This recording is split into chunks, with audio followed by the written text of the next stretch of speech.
This wasn't a crime in the traditional sense. No gun, no knife. But a child was harmed. A family was targeted. And the weapon? Institutional power. Welcome to a story where a principal dials 911, not to protect a student, but to silence a black family standing up to racism.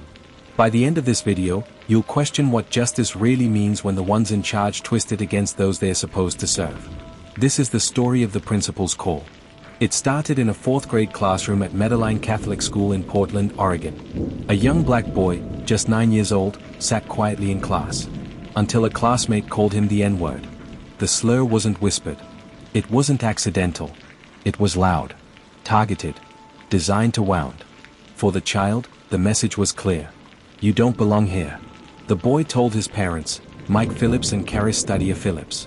They were no strangers to this fight. Just a year earlier, their older son had faced another racial incident at the same school. That time, the school had swept it under the rug. Not this time. Mike and Karis were determined. They scheduled a meeting with the school's principal, Teresa Rost. They weren't coming to yell. They weren't coming to attack. They were coming as parents, seeking justice for their child. But when they walked into that office, they stepped into a trap. The meeting was tense from the start. Mike and Karis demanded accountability. They wanted to know why the school hadn't addressed this racism head-on. They reminded Principal Rost of the previous incident with their older son. But something shifted. Instead of focusing on the child who had been harmed, Principal Rost grew defensive. She told them to leave. When they refused, when they insisted on answers, she reached for the phone. And made a call that would change everything. 911. The dispatcher answered. What's the emergency? Principal Rost's voice was tight, clipped. Parents yelling at employees and refusing to leave, she said. Then came the chilling moment. Do you know their names? The dispatcher asked. Oh, no, Rost replied. Are they white, black, Hispanic, Asian? A pause. Second one. Second one. That single phrase spoke volumes. She didn't know their names. She didn't know their history. All she knew, and all she chose to highlight, was their race. And with that, a police response was set in motion. The call wasn't about safety. It was about power. About reminding Mike and Karis that no matter how right they were, the system was designed to protect people like Principal Rost, not them. When the police arrived, they found no violence. No danger. Just two parents advocating for their son. But the damage was done. The Phillips family had faced the unspoken threat that every black family in America knows too well. A police encounter can turn deadly, even when you've done nothing wrong. Mike later said, a black man having the cops called on him is a totally different implication. It's a complete abuse of power. Look what I have over you. But the nightmare wasn't over. It was just beginning. Days later, a letter arrived. Their son was expelled. The reason? He overheard his parents advocating for him. Let that sink in. A 9-year-old black boy was kicked out of school for hearing his parents demand accountability for the racism he experienced. It was retaliation, pure and simple. But the community wasn't having it. Word spread. A petition began circulating online. Within days, it had over 5,000 signatures calling for the principal's removal and the child's reinstatement. The message was clear. The community stood with the Phillips family. But behind the scenes, the school was digging in deeper. And then came a twist that shocked everyone. Another student came forward. This child had overheard the slur too, and backed up the Phillips family's account. You'd think this would be the turning point. You'd think the school would apologize, admit its failure, and finally do right by the child. But instead, Principal Rost attacked the second child's credibility. She told the child's parents that their son must have been programmed by anti-racist teachings. She even recommended that the child be sent to a therapist to be deprogrammed. Deprogrammed for telling the truth about racism. This wasn't about discipline anymore. It was about erasure. It was about making black children doubt their own reality. It was about silencing anyone who stood up to systemic injustice. As outrage grew, Principal Rost tried to defend herself. She claimed she was being nailed to a cross and deeply betrayed by church leadership. But her words only fueled the fire. No apology to the Phillips family. No acknowledgement of the harm done. No accountability for the child still carrying the trauma of being called a slur, and then punished for it. And yet, amid the community outcry and media attention, one fact became clear. The principal had to go. Weeks after the 911 call, Principal Teresa Rost was fired. But was that justice? Not yet. To this day, the church and school leadership remain silent. There has been no investigation into the racial slur. No public apology to the Phillips family. No reinstatement of their son. And the deeper question still haunts this story. How many more children have suffered like this in silence? How many more families were forced out, without the platform or the signatures to fight back? When the people meant to protect your child weaponize their authority against you, where do you turn? But here's where it gets even more disturbing. We'll reveal shocking new evidence about the school's racial climate. A whistleblower from inside the system who's now speaking out. And a connection between this case and a much larger pattern happening across schools in America.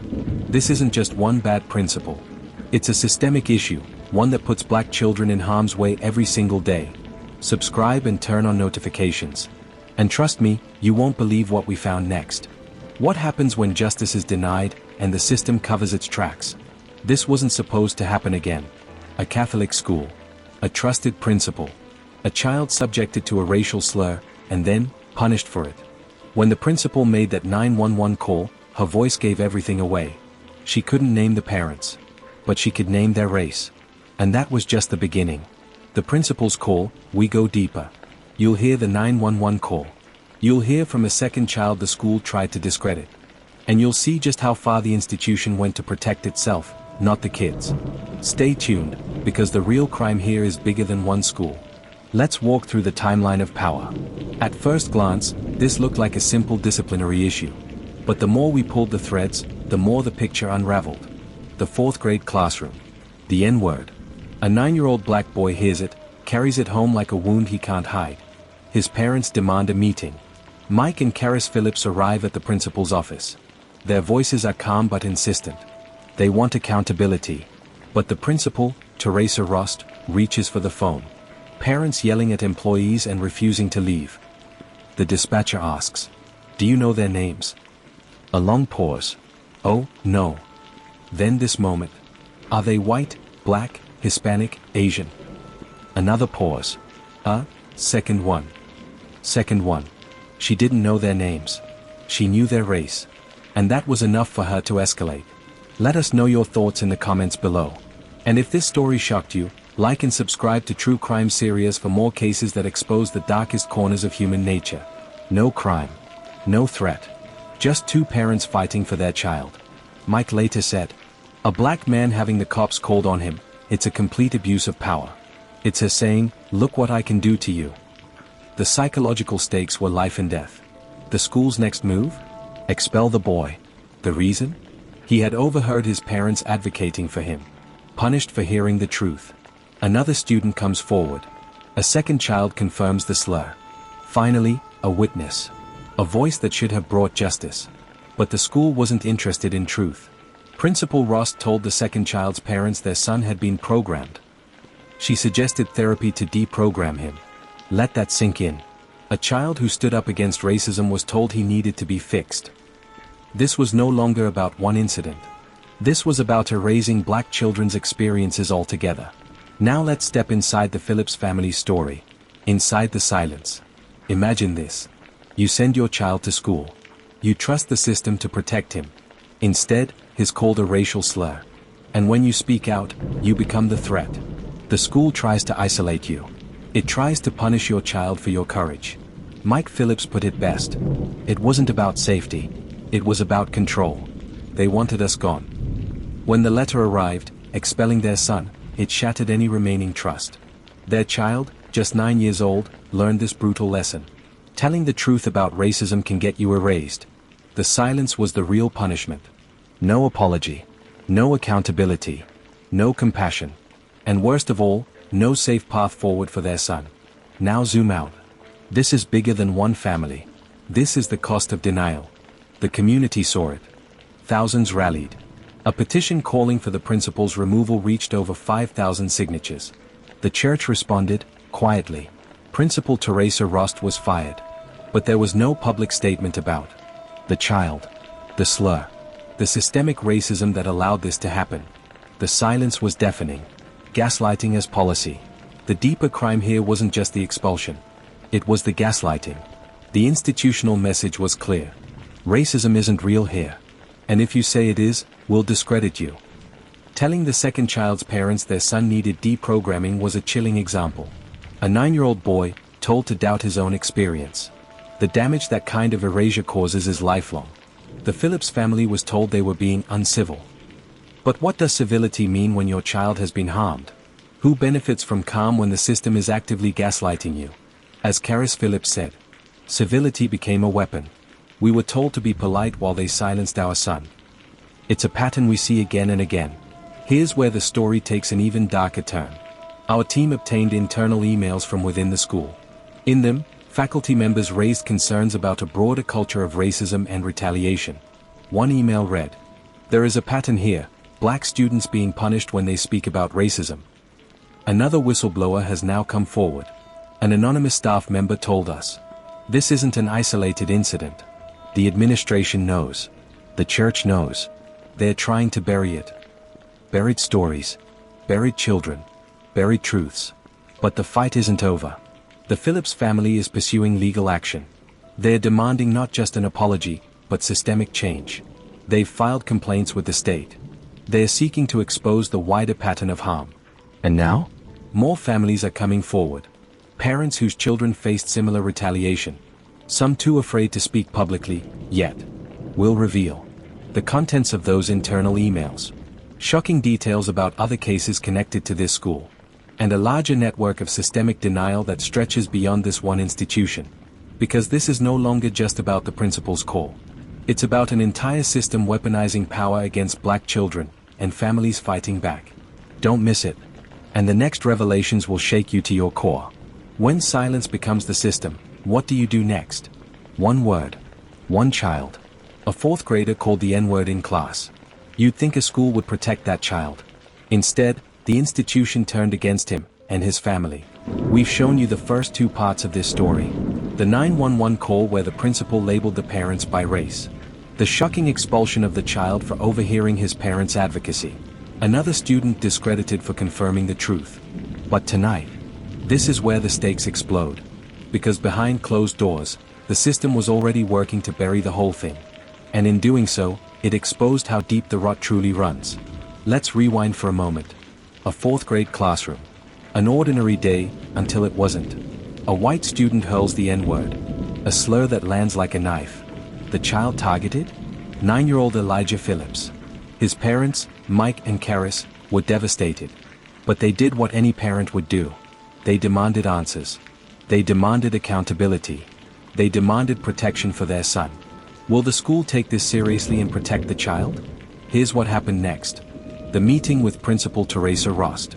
Mike and Karis came prepared. Calm voices. Clear documentation. A single goal, protect their son. But Principal Rost made a different choice. She picked up the phone and called 911. You've heard the audio. Are they black, white, Hispanic, Asian? Second one. Not their names. Not their child's name. Just their race. Viewer question. Why is authority being used against the victims? The message was loud and clear. In this system, truth is dangerous if spoken by black voices. Now the story twists. Elijah Phillips is expelled. Not for fighting. Not for misconduct. For overhearing his parents advocating for him. The official letter cited disruption. But here's what insiders told us. Administrators viewed Elijah as a symbol of unrest. His presence alone was seen as a threat to the school's image. The goal was simple, erase the problem. If Elijah was gone, so was the story. Viewer question. How far will the institution go to silence accountability? The answer? Much further than anyone imagined. Then came the next bombshell. Another child came forward. A classmate of Elijah's. White. He confirmed the slur had been used. He told his parents. And those parents, brave, reported it to the school. This should have forced accountability. Instead, Principal Rost labeled the second child as woke. She suggested the child was being influenced by anti-racist programming at home. And get this, she recommended therapy. Yes, therapy. Not for the child who used the slur. For the one who told the truth. Viewer question. Is the system protecting children, or punishing them for telling the truth? Now here's the twist you haven't heard. Through a public records request, We obtained internal emails from within the diocese. What they reveal is staggering. Weeks before firing Principal Rust, church officials were already strategizing, not about the racism, but about narrative control. One email read, "It is imperative that we avoid a public acknowledgement of wrongdoing to limit legal exposure." Another said, "The child's expulsion should be framed as a necessary step for restoring community harmony." Harmony. By expelling a 9-year-old black boy whose only crime was being harmed and speaking about it. Eventually, after mounting public pressure, Principal Rust was fired. 5,000 plus signatures. Local protests. But no apology. No statement about the slur. No public defense of Elijah. No public defense of the second child. The church remains silent. Viewer question. What does justice look like when institutions never admit fault? Today, Elijah is in a new school. But his family still bears the scars. Mike Phillips told us, "Every time my son walks into a classroom now, he looks for exits first." A 9-year-old boy, taught by experience that telling the truth can get you punished. The second child? His family has since left the school. They faced subtle retaliation, grade reductions, disciplinary warnings. The cost of honesty was exile. You might think this is the end. But here's where it gets darker. A whistleblower has come forward. A former staff member with direct knowledge of the internal handling of this case. In a sworn statement, they alleged that this wasn't an isolated incident. Multiple prior reports of racism were handled quietly. One sentence stands out. "We were instructed to prioritize the institution's image over the truth." And it gets worse. We've just obtained leaked documents suggesting that similar retaliation occurred at 2 other schools under the same diocese. Families silenced. Children punished. Truth erased. The whistleblower's full testimony. The leaked documents connecting this case to a wider pattern of institutional cover-up. And the powerful forces now working behind the scenes to stop this story from going public. Because this is no longer just about one principle. It's about an entire system that punishes children for telling the truth. And we will reveal just how high this cover-up goes. Don't miss it. The fight for justice is only beginning. When truth becomes the threat, who will protect the children? 911 operator's voice crackles. 911, what's your emergency? A calm, sterile school hallway. Children's artwork. Paper cranes hanging from a ceiling. Then, Principal Teresa Rust's voice. "I need officers here. 2 black parents are becoming aggressive." Serene school visuals roll. Sunlight through stained glass windows. Laughter echoing from a distant classroom. But beneath it, danger. This is the story of how one word shattered a school, and how the system fought to bury the truth. 2 families. 2 realities. Family 1, the Phillips. Mike, Karis, and 9-year-old Elijah. Family 2, the offending student's parents, who remain unnamed. Same moment. Radically different experiences.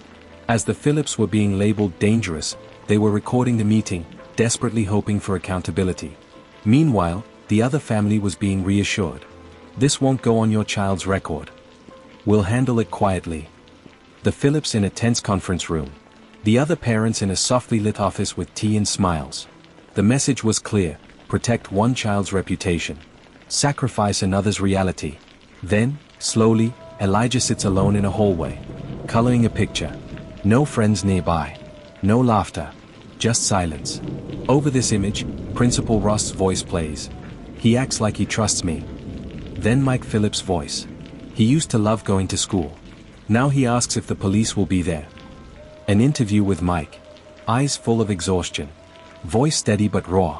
As a black father, the most terrifying thing is knowing that a call like that, 911, could have changed everything. We're lucky it didn't. Now, the receipts. Through public records, we obtained the school's internal emails and policy documents. A shocking pattern emerged. In multiple documents, phrases appeared like, "Monitor for signs of racial sensitivity activism." "Address wokeness as a potential source of community disruption." In other words, anti-racism was being treated like a disease. One email thread. "Consider counseling referrals for students exhibiting activist language." Expert interview. Dr. Lena Harris, Education Equity Specialist.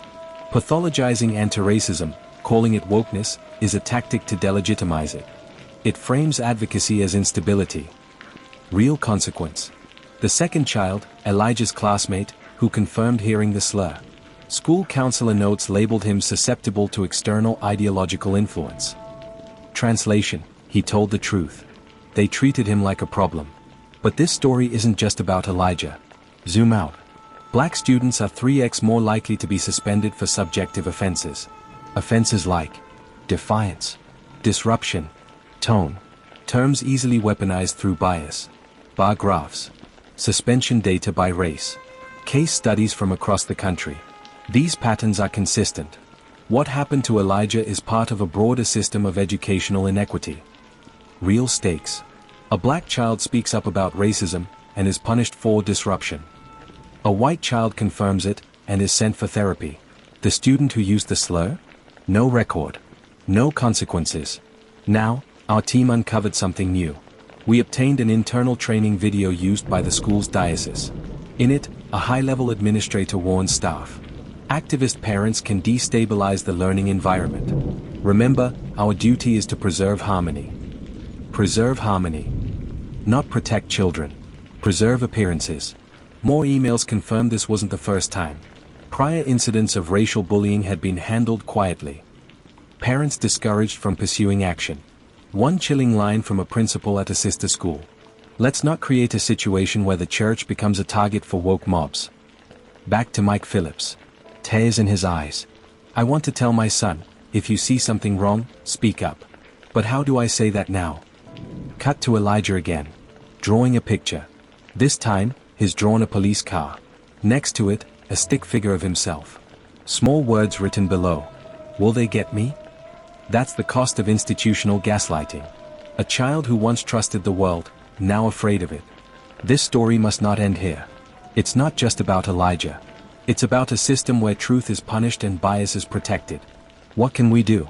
Advocate for restorative justice training in schools. Demand anti-racist curriculum, not pathologize it. Support parent advocacy networks that protect marginalized families. Because here's the truth. If one child is silenced, all children are at risk. We must speak louder. This is where we leave you, for now. Elijah's family still fights for justice.